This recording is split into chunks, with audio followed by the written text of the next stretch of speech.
Warzone Damnos. Year 973 to 999, Millennium 41. A clash of empires.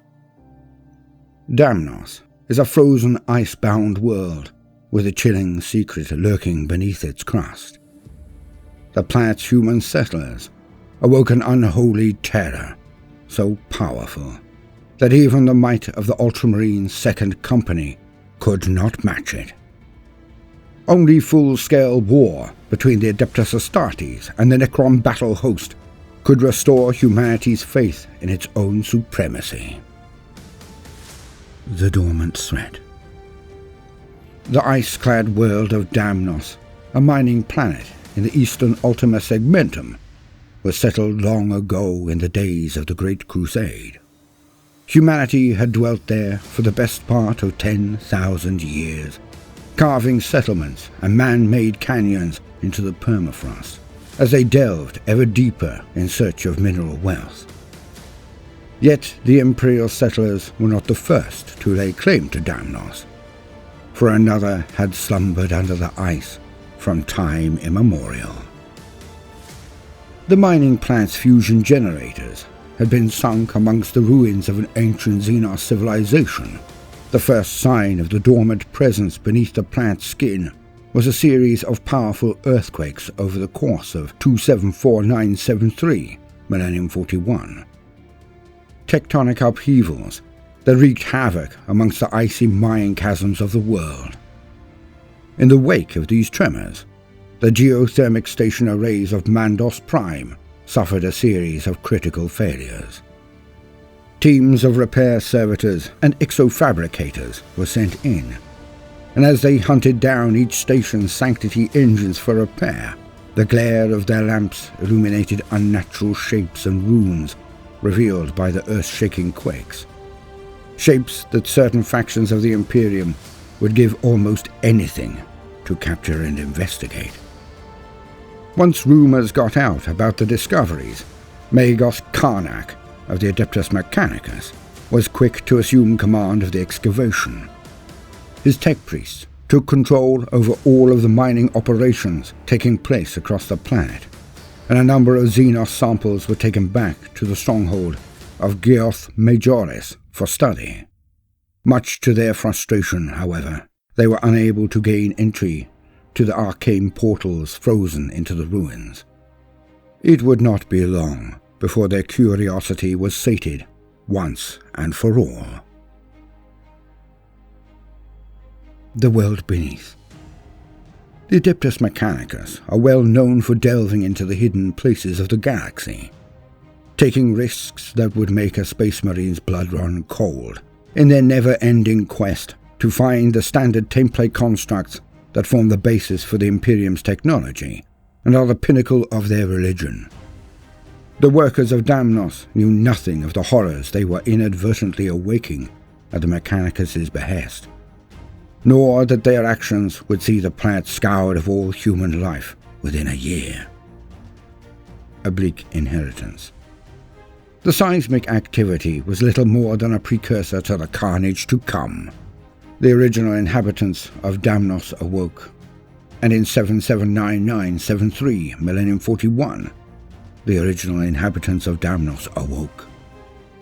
All across the planet, the skeletal machine creatures known as Necrons began to emerge from the chasms and fissures left by the tectonic upheaval. Their numbers were staggering. All who set eyes upon them knew that they brought death, and death alone. First of all were the ice mine colonies. Monstrous canoptic spiders and swarms of scarabs boiled out of the darkness, slaughtering the panicking miners with emerald gorse beams and silvered claws. A handful of workers survived long enough to reach the nearest settlements and manufactorums, but the Necrons were not far behind.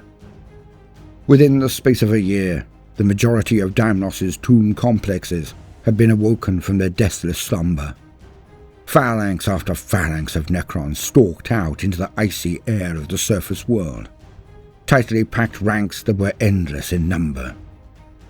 the planetary defense force found itself under attack from a foe so advanced that even death could not stop them. To make matters worse, terrible storms erupted across Damnos Prime, the electromagnetic spectres that accompanied them, making distress calls all but impossible. It seemed to the citizens of Damnos that the storms acted like a malevolent sentience, clustering around comm centers and scrambling cogitator engines whenever a Vox-Sarm link was established. The Ark Guard, garrison regiments of which were posted right across Damnos, had no hope of bringing their full might to bear, with their Vox network disabled by the Necron comm shroud. Everywhere they engaged the Xenos, their tanks were blasted into smoking ruin by the weird techno-sorcery of the Necrons. Though they fought bravely, the planetary defense force had no real chance. The defenders of Damnos Prime were systematically disintegrated, one settlement at a time. Within the space of a few months, the entire continent of Damnos Prime had fallen as silent as the grave. The floating necropolis. As the weeks passed, it became obvious to the citizens of Damnos Secundus that an event of planet-threatening magnitude was taking place. Fortunately, the Tyrian Ocean sat between the capital city, Kellenport, and the rising Xenos threat.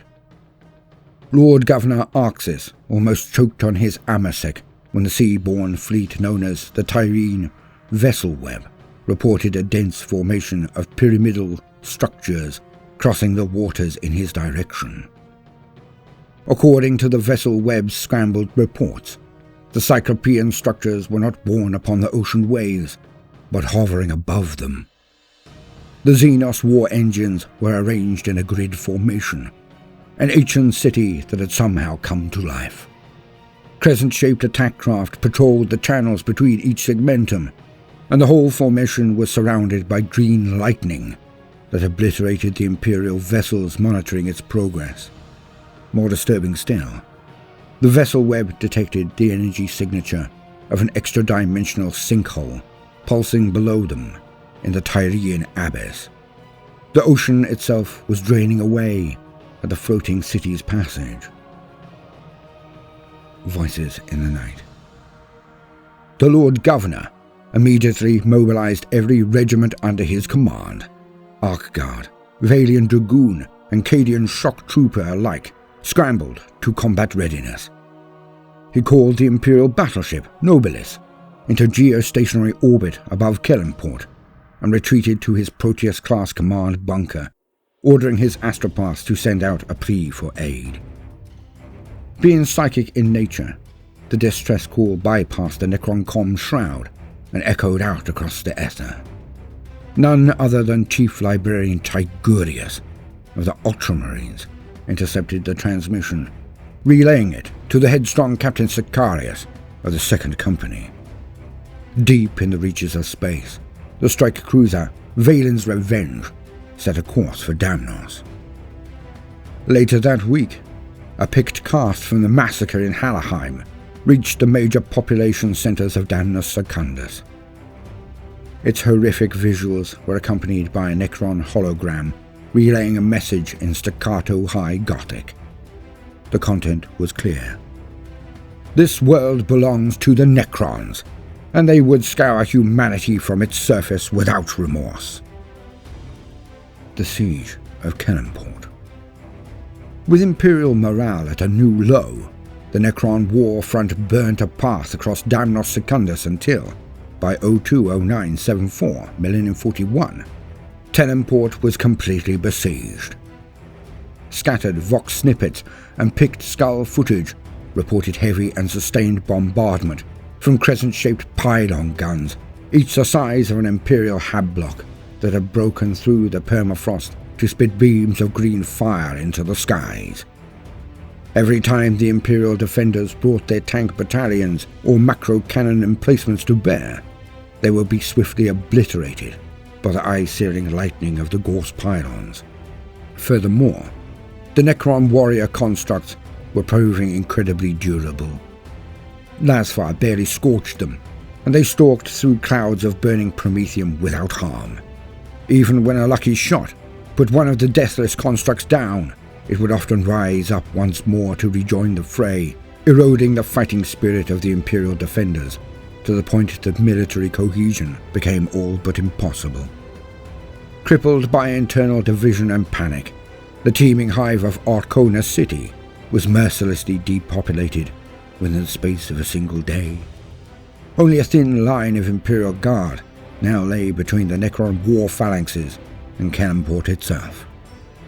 However, Arxis still had a trump card to play, as the capital city was besieged by a Necron force of unprecedented size.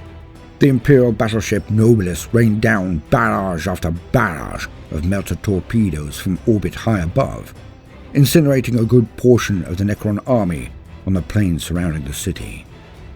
With each detonation, a great cheer went up from the Imperial Guardsmen and ex-minor militia who were yet defending the city.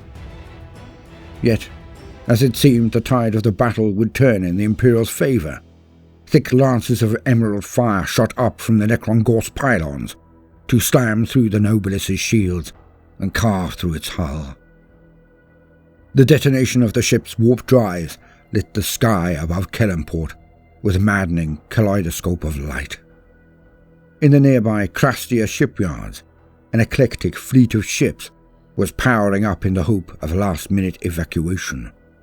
Before they could launch, however, they were overrun by flesh-wrapped nightmares that rose from the ground to tear apart the terrified refugees with razored claws. Lord Governor Arxis didn't even reach the door of his command bunker before a swarm of burrowing Necron tomb constructs breached his haven and pulled him apart. Outcast, and with their morale in tatters, the surviving defenders commended their souls to the Emperor and retreated into Kellenport's inner bastion complex. In their panic, the blue symbol flickering on Arxis' hololith array had gone unnoticed. Thunder and fury. The Ultramarines of the Second Company, alerted to Damnos' plight by the astropathic summons, translated from the warp into real space above the beleaguered planet. Captain Cato Sicarius ordered the Valen's Revenge to approach Damnos from the shelter of the Nobilis' remains. This proved to be a wise tactic, for the Necrons responded by sending great beams of Gorse energy arcing towards the strike cruiser. It remains a testament to the skill of the Revenge's helmsman that it was not torn in half. Nonetheless, such was the volume of incoming fire that the strike cruiser was hit 3 times, shuddering with each impact. The last Gorse beam wounded Valen's Revenge sorely, but not before the Ultramarines had launched their drop pods towards the planet's surface, scarring the skies like a rain of blazing comets. Sicarius' orbital strike force hammered down into the plazas and boulevards of Kellenport, deploying from their drop pods imperfect Codex Astartes dispersal patterns, with their bolters blazing. Chainsword and heavy weapon alike brought the fury of the Adeptus Astartes to the Necron phalanxes. But even when the Space Marines had joined the forces with the surviving Imperial Guard, the Xenos did not bow before their onslaught. Many good men were lost before the Space Marines eventually secured a costly victory. It was a story that would become bitterly familiar over the rest of the campaign. The Adeptus Astartes fought with every weapon at their disposal, testing their mettle against a succession of Necron lords, and finding that their alien foes were every bit as ruthless and indomitable as themselves. Yet Sicarius would not yield. The Gorse pylons were disabled or destroyed one by one, allowing the Ultramarines to land their armoured support and reinforce their embattled brethren. Captain Sicarius himself cut down dozens of Necron raiders and single-handedly crippled a looming Necron war engine with a well-placed grenade. In the end, though, the heroics of the Second Company barely slowed the Xenos advance. In every theatre of war, the Ultramarines were struggling to hold the Necrons at bay. A hero's fate. Captain Sicarius led from the front, as was his custom. Despite his valor, he found his attack stymied by the near infinite number of the foe. In his frustration, Sicarius fought to buy his men the time they needed by using himself and his command squad as bait. It was not long before Sicarius had hacked a path to the Pharaon, acting as supreme overlord of the Xenos force, a gilded giant of a Necron known as the Undying. A searing blast from Sicarius' plasma pistol tore off the creature's jaw, yet still it came on. The duel was closely matched, but the Necron leader's raw strength proved the deciding factor. Its war scythe cut deep into the captain's torso, dealing a grievous wound that laid Sicarius low. Roaring from his vox grills, the venerable dreadnought, a Gripen, stormed through the Necron ranks to protect the body of the fallen captain. Crushed by the armored behemoth's battle fury, the Xenos overlord phased out and returned to the darkness of its tomb. In the absence of a guiding hand, the Necron legions fell back on defensive protocols that were predictable and slow, a critical weakness that saw hundreds of them destroyed. Sicarius' men recovered their stricken leader, driving the Xenos army back before withdrawing, as planned, to the evacuation site. Sicarius had tasted defeat in battle for the first time. Though the valiant rearguard had allowed the plant survivors time to withdraw, over half the Second Company had given their lives in exchange for those of a few thousand refugees. It was a hard-won victory indeed. Each Space Marine is worth more to the Imperium than 100 lesser men, and Damnos still rested in the hands of the Necrons. Sidebar: The Herald of Dismay. The Necron lords that acted as lieutenants for the Undying in the fall of Damnos each had a talent for preying on the lesser races. The Herald of Dismay was instrumental in breaking the morale of the Damnosians with harrowing images and hololithic propaganda broadcasts. His image flickered in the skies above Kellenport during the last stages of the war, and his words echoed in the ears of settlers and space marines alike. The doom of man was at hand. Their efforts were in vain, their defense futile. Yet the Imperium's finest fought on regardless. The fall of Damnos. Though amongst the first full-scale conflicts between the Ultramarines and the Necrons had proven far from unique, the rise of the Necrons had continued apace all across the Imperium. One by one, their tomb worlds had awoken and begun to rebuild their empire. Initially, by the conquest of the upstart settlers that had taken residence on sovereign Necron soil, and later, by the relentless and mercilessly efficient invasion of nearby worlds and systems. News of the Necron threat had spread far and wide, despite the best efforts of the Inquisition to suppress all knowledge of the alien empire's resurrection. Worse still, the fact that the Xenos were powerful enough to triumph against not only the Imperial Guard, but also the Adeptus Astartes, and the Ultramarines at that, had shaken the Imperium's faith in its military supremacy. Reports of once prosperous worlds yielding to Necron reconquest across Ultima Segmentum eventually found their way to Terra. Incensed by their loss, the fabricated general of the Adeptus Mechanicus united the High Lords in a fateful accord. An example had to be made. The Ultramarines would be tasked with returning to Damnos in force and eradicating the Necron threat infesting it once and for all. Only then would the point be made to the galaxy at large. Nothing, be it demon, heretic, or Xenos fiend, could stay the wrath of the Adeptus Astartes. The news came to Ultima in the form of the most experienced Death Watch strike teams the Ordo Xenos could provide.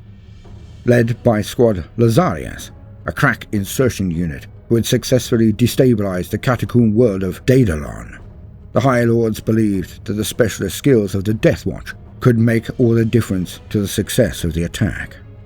Better yet, they knew that the Ultramarines were more likely to accede to a request made by a Space Marine than a robed functionary of the Adeptus Terra. Rumor had it that one of the Death Watch sergeants who arrived in Ultramar was Davian Imocles, an old squadmate of Sicarius's, and that the two friends broke Ultramar protocol by meeting before official greetings had been observed. Still, the arrival of the Death Watch was cause for much discussion in the ranks of the Ultramarines, for they, above all Imperial forces, were trained to neutralize and destroy Xenos entities. When Watch Captain Lazarius relayed the news of the High Lord's plan to Marneus Calgar on the idyllic world of Hera, the chapter master was far from pleased. Marneus Calgar had extensively reviewed Sicarius' after-action reports following the previous incident on Damnos, and he knew full well that the Second Company had faced but a small portion of the Necron's true strength. This time, his Ultramarines would face a fully awakened tomb world teeming with Necron defenses. Calgar's thoughts had long been troubled by the true scale of the threat lurking under Damnos' icy crust.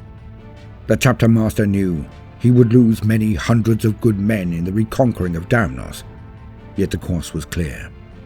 The Ultramarines had failed to destroy their foes during the fall of Damnos, a failure that had to be remedied. Though he was loath to admit it, Calgar knew in his heart that the High Lords were right. The morale of the Imperium was at stake. It was the duty of the Ultramarines to see the battle they had started decades ago to its bloody conclusion. The children of Damnos. 25 long years had passed before the spectre of Damnos had come back to haunt the Ultramarines. It was a whole generation for mortal men, though a relatively short span in the lifetime of a space marine.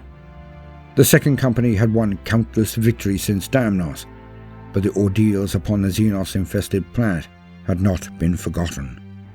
Many of the Ultramarines who had fought there were still anxious for redemption. This was true most of all of Cato Sicarius. The grievous blow dealt to him by the Necron monarch outside Kellenport had long since healed, but the wound to his pride remained. So it was that when Marneus Calgar announced that the warriors of Ultramar would return to Damnos in force, the Second Company with them, Cato Sicarius smiled for the first time in decades. After the original fall of Damnos, the rescued settlers had relocated to Tarentus, an agri-world upon the fringe of the Ultramar Empire. The Damnosians had begun new lives, working hard to repatriate themselves as citizens of that great realm. As the soldiers and miners put their haunted past aside to start families and fresh careers, a new generation grew to young adulthood. The surviving Damnosians had already impressed the warriors of Ultramar with their valor and bravery on the field of battle, and their sons and daughters had worked and trained so hard that they had also won the respect of the Adeptus Astartes watching over them. Some had even proven strong enough to become Ultramarines in their own right. The 10th Company squad, known as the Ice Talons, trained under Torius Telian, were of Damnosian stock. Marneus Calgar was always a wise and prudent ruler. He knew that the upcoming war was as much about the Imperium's soul as it was the body, and so he gave the refugee families of the Ice Planet a chance to fight for the world that they had been forced to abandon. Almost every adult amongst them volunteered. For many of the hardy settlers, it was the only hope they had of banishing the mechanical skeletons that stalked their dreams. The Imperial war engine slowly began to gather speed. The 1st, 2nd, 3rd, 5th, and 6th companies of the Ultramarines were mustered from war zones within Ultima Segmentum. Over 500 Space Marines to be led into battle by Calgar himself. All extant information on Damnos was dissected in painstaking detail, and the training cages rang night and day with the sound of steel on steel. It was said that Cato Sicarius trained so hard he even slept in the cage vault, and that he fought with the fury of a man possessed. Before the month was out, Calgar's preparations were complete. Instead of translating from the warp into Damnos' orbit, the grand fleet of Ultramar emerged within the neighboring planet of Utinos, an inert gas giant with a radioactive asteroid belt. Once more, the The Ultramarine fleet's helmsmen proved up to their allocated tasks. The Imperial warships entered real space within the outer layers of the gas giant, completely hidden from sight by swirling ochroid vapors. A ruse within a ruse. Calgar's next order was for the torpedo batteries of the Victrix Ultra to detonate several macro-class warheads near to the planet's asteroid belt, knocking the largest of their number out of orbit and sending them sailing past Damnos. One by one, the asteroids detached from the Altinos belt. Slowly, with utmost caution, the Ultramarines fleet went with them. To the Damnosian cryptex observing the celestial event, the electronic signatures of the fleet were lost amongst the radioactive rocks. Reports of the Utinos event were relayed, but the Necron lords of Damnos were far more concerned with their own power struggles. They paid the oncoming shower of debris little heed. Calgar's approach plan had worked perfectly. By the time the Necrons on the surface had spotted their presence, the Ultramarines' warships were already in position to launch their drop pods. Wave after wave of the craft flared bright as they crackled through the upper atmosphere, plummeting towards the surface of Damnos with tooth-rattling speed. The fully active pylon networks below intercepted dozens of the hurtling drop pods, stitching the skies with green lightning and smashing many of the attack craft into thousands of pieces. The pylons had accessed the positional data from the invasion of the Second Company all those years ago, and their targeting systems predicted the descent patterns well. Those few that made it through the Gorse net slammed into the surface of Damnos and opened to reveal that they held not Space Marines, but automated weaponry. It was then that the decoy tactics became clear. The strike cruiser Hera's Fist, Blade of Judgment, Talassar's Tempest, and Lion of Calth dived out from the asteroid cloud and roared towards the planet's surface south of Kellenport.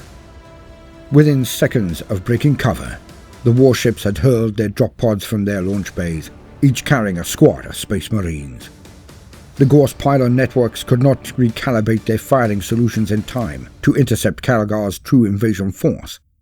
As the landing craft made planetfall and slammed open, hundreds of Space Marines deployed into perfect formation. Death Watch strike teams, emerging from black-armored drop pods into the depths of the Necron tomb complexes, moved in to begin missions of sabotage against the Necron reinforcements moving to surround the Ultramarines. On the Belenus ice plains behind them, bulk landers lowered their ramps to disgorge regiments of vengeful Imperial Guard. The Imperium had arrived in force. The Wrath of the Necrons. In the heart of the tomb complexes that surrounded Kellenport, monoliths and cyclopean obelisks shuddered free of the ice and rose majestically into the air. Piece by piece, the floating necropolis that had scoured human life from Damnos assembled itself once more. Fully powered, the grid of deadly war machines drifted towards the Space Marines with the inevitability of death. Doom sighs wailed into the skies on intercept courses with the Thunderhawk gunships that reinforced the ground assault. The crescent-shaped Necron fighters flew with uncanny maneuverability, carving off whole sections of their enemy's fuselage with rays of energy. Though the Ultramarine Storm Ravens returned fire, 3 of the mightiest Space Marine craft were crippled beyond recovery. The Thunderhawk Vengeance Ulixis turned end over end, trails of greasy black smoke scoring the sky as it ploughed into the Ultramarines scattered below. The collision crippled 2 whole squads, but it slowed the Imperial advance not for one moment. Incredibly, several of the Space Marines' passengers fought their way free of the Vengeance's burning debris and joined the ranks of their brethren, bloodied but unbowed. The rest of the Ultramarines' transports landed, releasing squads of Predators, Hunters and Vindicators from their armored bellies, whilst cohorts of war-suited Centurions laid down covering fire with daunting precision. Company by company, the Ultramar squads took up position near the pyramidal complex that Calgar had identified as the heart of the Necron grid. They were making good progress until the floating city hovered into view. A crackling field of green energy arced around the Xenos formation, dispersing the las cannon fire of the Predator assassin squads, testing its defenses. In return, thunderous bolts of emerald lightning lashed out from the crystals atop each of the monoliths, grounding spectacularly in the ranks of the Space Marines, and sending powered armored limbs spinning high into the air. The source of the crackling energy became clear as the Xenos formation crested the ridge. In the center of the grid hummed 4 angular quadrants linked by bolts of energy. Shining within their interior was a sphere of blinding light that held a splayed humanoid form. The green lightning that crackled out to surround the necropolis was eye-searingly bright wherever it touched the writhing creature inside the sphere. Ahead of it came the silhouette of the Undying, reborn once more and leading his high court to war. Calgar's hand had been forced. Sending a tight beam transmission to his reserves in orbit, he summoned a precise orbital bombardment, followed by a teleport strike from a full half of the first company. Battle was about to be joined in earnest. As the head of the chapter librarius, Chief Librarian Tigurius locked his gaze with that of the bound creature and strained to understand the titanic technologies that were being brought to bear against it. Wiping tears of blood from his cheeks, the librarian mind-linked a message to Marneus Calgar. The shining figure inside was a physical incarnation of a Catan star god, a legend given form and bound against its will to power the Necron engines of war. It was imperative that the towering creature be neutralized, for it was the source of the floating necropolis's defense shield, and it had the power to turn Damnos itself against them. Irresistible force. As phalanx after phalanx of Necrons stalked from the snows, the ground war began in earnest. Volleys of long-range missile fire from whirlwind and thunderfire cannon batteries thundered into the Necrons stalking towards the Imperial ranks, knocking dozens of the creatures from their feet with each explosion. As per Calgar's orders, whenever a Necron slumped into the snow, the Ultramarine tactical squads would advance and pour a bolt of fire into it to ensure it did not rise again. Yet the phalanxes lurched onward, crushing the fallen underfoot. As one, the entire column of Necrons halted at some invisible signal, raised their gauze flares, and fired a strobing fusillade of energy into the ranks of the Ultramarines. The beam stripped away armor, flesh and bone, until the remains of once proud Space Marines writhed, steaming in the snow. In response, massed assault squads and a thunderous cadre of dreadnoughts ploughed into the tightly packed ranks of the foe. Chainswords and power fists chewed through cables and crushed mechanical sinews, forcing the Necrons to abandon their fire discipline and fall upon the new threat in melee. Sicarius stormed forward to reinforce his men, for the Xenos numbers were thickening as ever more constructs emerged from the ice. As a high suzerain barged his way through the Necron warriors closing in on his battle brothers, keening packs of flayed ones pulled their way out of the permafrost and impaled the raging Space Marines from below with their razor-sharp talons. In their midst was a leaping, slashing monster of metal and stolen skin, whose every blow hurled an assault marine 10 feet across the ice. Sicarius made a beeline for the creature, raising his Tempest blade in the briefest of salutes before engaging it in a lightning-fast exchange of blows. To the south of the Ultramarine army, the Tarentan Imperial Guard took a heavy toll on waves of approaching destroyers, and on the tomb blades escorting ghost arcs towards the Ultramarines' flank. Battle cannon shells detonated in the midst of the Xenos, stunning the Necron gun constructs and leaving them easy prey for the ruby beams of las cannon fire from the guardsmen manning the gantries of the nearby research station. Harsh shouts of triumph were soon replaced by piercing screams as portal-bearing Night Sighs translocated Necron warriors into their midst. It was all the Chancellor destroyers needed. A second wave of the malevolent machine beasts rose out of the snow to exterminate any guardsman who dared sneak a glance over the armored parapet. stalemate. Everywhere the Imperial army struck, the Necrons countered with lethal force. Calgar felt like a duelist being slowly taken apart by a superior foe. The battlefield logic of the Necrons was impeccable. Whatever intelligence was controlling the Xenos army was anticipating the Ultramarines' every move and neutralizing every set-piece they employed. The Codex Astartes has much to say on the subject of engaging a foe with superior technology, yet every feint and lunge Calgar made was met with a shield of logic that left his men fighting for their lives. Every plasma volley and melter blast employed against the floating necropolis found its energy dissipated harmlessly. Every bolt or shell was prematurely detonated before it could harm the monoliths within. Crack missiles blew sinister Triarch constructs apart, only for their glowing remains to scuttle back together moments later. The Chapter Master felt a cold shiver creep over him as he realized the Necrons had analyzed and broken down the Ultramarines' battle doctrine, just as the Xenos had been studied in their turn. The only hope was to strike from an unexpected direction.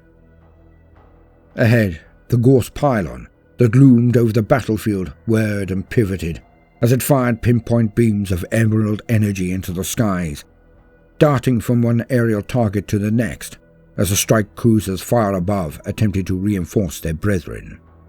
Storm Talon and Thunderhawk gunships alike were blasted from the air as the Gorse beam stabbed through the swirling snowstorm with pitiless efficiency.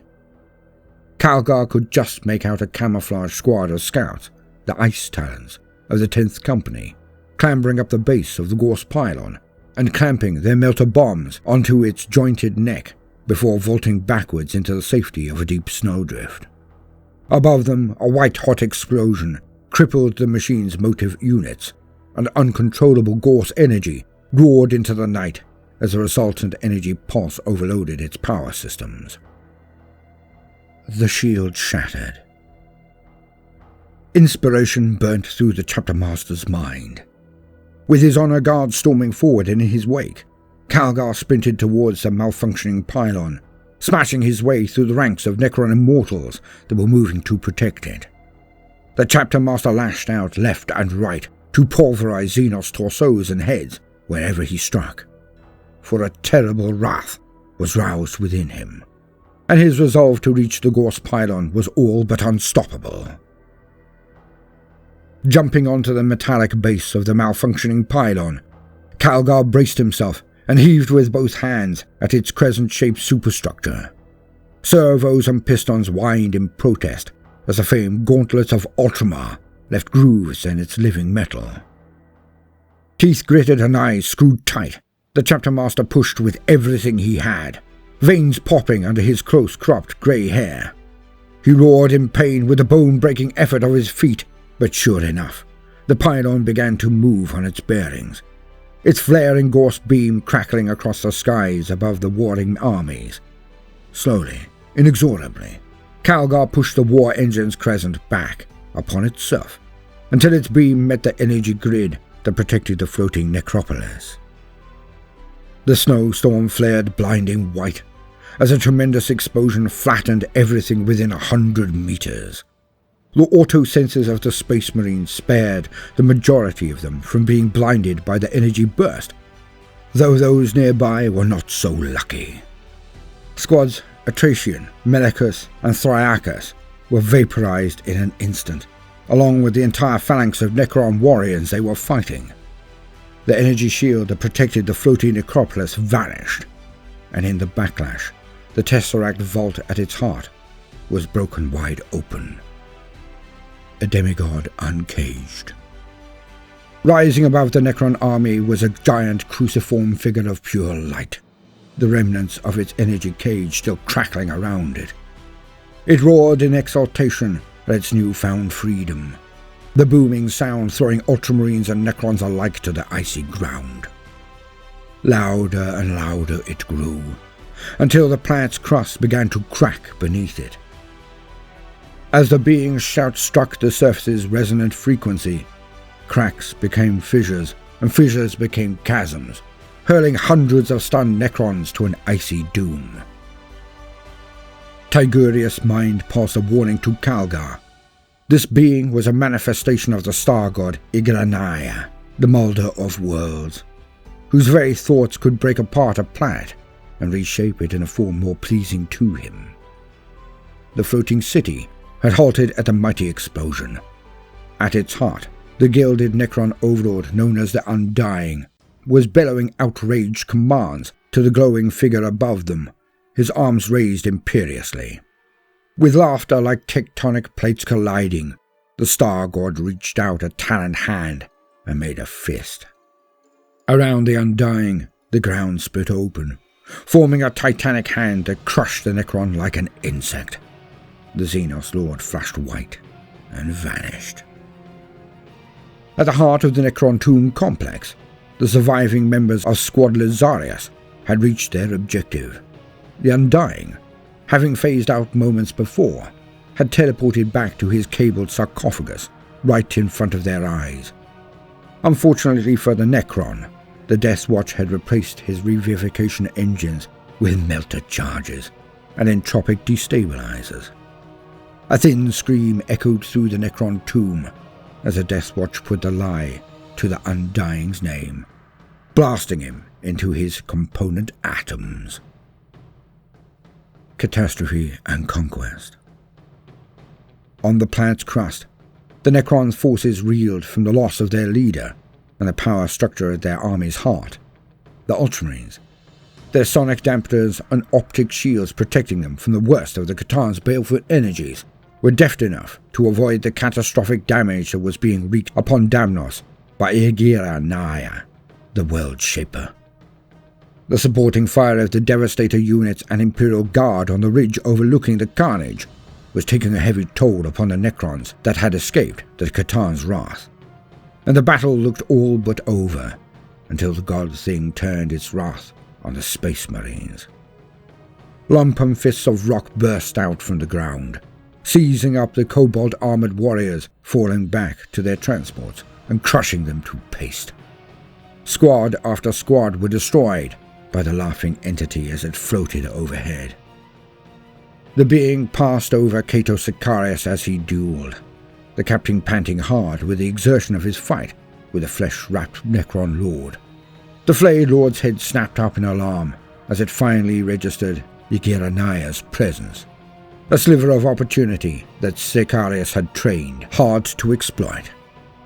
The captain fell to one knee under the creature's flashing talons and rammed the Thalassarian Tempest blade vertically into its torso, shorting out its phased circuits and dooming the fiend to a final death. His vision swimming, Sicarius summoned 25 years of anger and frustration and channeled it into a last burst of strength. He unclipped the strangely wrought grenade that had been given to him by his old friend Imocles in their clandestine meeting, and ran headlong towards the Catan that had passed overhead. Leaping over the claws of the flayed ones that grasped for him, he activated the weapon, a vortex grenade of ancient design, and flung it at the creature. The Catan's horned head whipped around in a half circle, its face contorted with rage, and Sicarius was caught in mid-air by a giant rocky fist. Just as the vice-like fingers began to close, the vortex grenade detonated. A spiraling orb of nothingness burst out from the device, its unstoppable force sucking the Catan into the warp before the vortex collapsed and winked out of existence. Damnos reclaimed. Even as Sicarius staggered to his feet, the battle was won. The earthquakes that had spread outwards from the Catan's rampage shuddered to a halt. Over the next few days, the Ultramarines took apart the remainder of the Necron army with a grim efficiency that saw none of the Xenos survive. Empty tomb complexes were collapsed or detonated under the methodical guidance of the Death Watch, and as mass contingents of the Adeptus Mechanicus arrived, all evidence of the war against the Necrons was eradicated or taken from the planet. Many intriguing items of Xenos technology were missing over the course of the reclamation program, but the air of victory was so infectious The none pressed the matter or their absence too closely. The Necrons of Damnos had finally been defeated. Calgar, who had learned much about the Xenos foe over the course of the campaign, consolidated the knowledge he had torn from Damnos and penned it into a data scroll, which he circulated to the chapter masters of the Adeptus Astartes. Such hard-won data was invaluable. Its distribution was a great strategic victory in its own right, and yet it was not the most lasting lesson the Imperium would take from the reconquest.